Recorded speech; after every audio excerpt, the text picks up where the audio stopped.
அப்பா ஒரு மிகப்பெரிய நடிகரா இருந்தும், அதுல ஒரு கால்வாசி கூட சம்பாதிக்க முடியாம போன வாரிசு நடிகர்கள் யாரெல்லாம் தெரியுமா?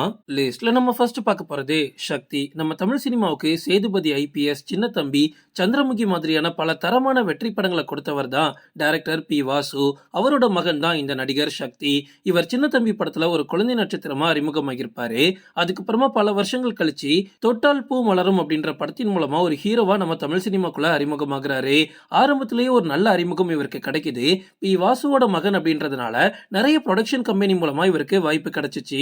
இருந்துமே அந்த வாய்ப்பை இவர் சரியா பயன்படுத்திக்கல. நினைத்தாலே இனிக்கும் படம் ஞாபகம் இருக்கா? அந்த படத்தின் மூலமா சக்திக்கு ஒரு நல்ல பெயர் கிடைச்சிச்சு. அதை பயன்படுத்தி அடுத்தடுத்தது நல்ல கதைகளை தேர்ந்தெடுத்து நடிச்சிருந்தார் அப்படின்னா ஒரு மிகப்பெரிய இடத்துக்கு போயிருக்கலாம். ஆனா அவரோட இந்த நிலைமைக்கு காரணம் அவரோட குடிப்பழக்கம் தான். இவர் எந்த அளவுக்கு குடிச்சிருக்காரு அப்படின்னா, சென்னையோட ஒரு நடு ரோட்ல அவரோட வேஷ்டியா வந்து அதை சரியா கட்டக்கூட முடியாத அளவுக்கு பயங்கரமா போதைக்கு அடிமையாகி தள்ளாடிட்டு போயிட்டு இருந்திருப்பாரு. அந்த வீடியோ கூட சோஷியல் மீடியால பயங்கர வைரல் ஆச்சு. லிஸ்ட்ல நம்ம அடுத்து பார்க்க போறது ஆனந்த் பாபு. நம்ம எல்லாருக்குமே காலங்காலமா ரொம்ப பிடிச்ச ஒரு காமெடி நடிகர் அப்படின்னா கண்டிப்பா நாகேஷ் தான் எல்லாருமே சொல்லுவாங்க. அவரோட மகன் தான் இந்த ஆனந்த் பாபு. அவரோட அப்பா அதாவது நாகேஷ் சம்பாதிச்ச பேரும் புகழ்ல வெறும் கால் பங்கு கூட ஆனந்த் பாபுக்கு கிடைக்கல. ஆனந்த் பாபுவும் குடிக்க அடிமையாகிற அளவுக்கு குடிச்சு அவரோட வாழ்க்கையை அழிச்சிட்டாரு அப்படின்னு சொல்லலாம். ஆரம்பத்துல நிறைய பட வாய்ப்புகள் கிடைச்சும் அதை இவர் சரியா பயன்படுத்திக்கவே இல்லை. ஒழுங்கா ஷூட்டிங் ஸ்பாட்டுக்கும் போறது கிடையாது. நல்ல கதைகளை தேர்ந்தெடுத்து நடிக்கிறதும் கிடையாது. ஆனந்த் பாபு ஆரம்பத்துல இருந்தே கேரக்டர் ரோல் மட்டும்தான் நடிச்சிட்டு இருந்தாரு. அவரோட ஃபேஸ் கட்டுக்கும் ஆட்டிடியூடுக்கும் வில்லன் ரோல்லாம் நல்லா செட் ஆகும். ஆனா அவர் அதுக்கான எந்த ஒரு முயற்சியும் எடுக்கல. லிஸ்ட்ல நம்ம அடுத்து பார்க்க போறது மனோஜ். டைரக்டர் சிகரம் பாரதி ராஜாவோட மகனான மனோஜ் தாஜ்மஹால் மூலமா ஒரு நல்ல வெற்றியை ஆரம்பத்திலேயே கொடுத்தாரு. எப்பவுமே முதல் படம் ஹிட் ஆயிடுச்சு அப்படின்னா அடுத்தடுத்த பட வாய்ப்புகள் தொடர்ந்து வரும்ல. ஆனா மனோஜோட லைஃப்ல அது நடக்கல. அதுக்கப்புறமா அவர் நடிச்ச மேக்சிமம் ரோல் ஒரு செகண்ட் ஹீரோவாவோ இல்ல கேரக்டர் ஆர்டிஸ்டாவோ தான் இருக்கும். ஏன்னா ஒரு ஹீரோ மெட்டீரியலா மனோஜை யாருமே பார்க்கல.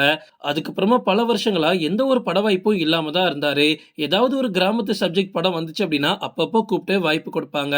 பாரதி ராஜாவோட மகனாவே இருந்தாலும் தமிழ் சினிமாவில் இவருக்குன்னு ஒரு அங்கீகாரம் எங்கேயுமே கிடைச்சது கிடையாது. மாநாடு படத்துல கூட ஒரு சின்ன கேரக்டர்ல தான் வந்துட்டு போவாரு. இவருமே குடிப்பழக்கம் காரணமா தான் அவரோட கெரியரை அழிச்சுக்கிட்டாருன்னு சொல்றாங்க.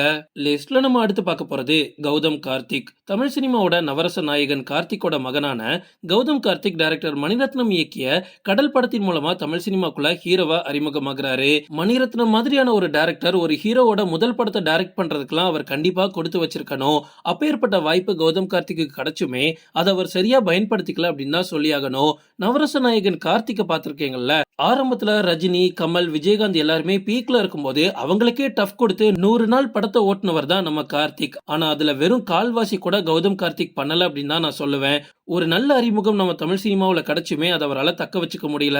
இருட்டு அறையில் முரட்டு கூத்து அப்படின்ற மாதிரி மொக்க கேவலமான படத்துலையும் நடிச்சுக்கிட்டு சில சாதி ரீதியான படங்கள்லயும் நடிச்சுட்டு வந்ததுனால கௌதம் கார்த்திக்கால தொடர்ந்து நம்ம தமிழ் சினிமாவில் சர்வே பண்ண முடியல.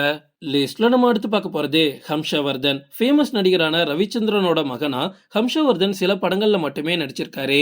இதுல குறிப்பிட்டு சொல்லணும் அப்படின்னா புன்னகை தேசம் படத்தை சொல்லலாம். இது இவருக்கு ஒரு நல்ல படமா அமைஞ்சிருந்தாலும் அந்த படத்துலயும் அவர் ஒரு துணை நடிகர் தான். ஹம்ஷவர்தனை பொறுத்த வரைக்கும் சரியான கதைகளை தேர்வு செய்யாம நடிச்சதுதான் இவரோட தோல்விக்கு காரணம்னு நான் சொல்லுவேன்.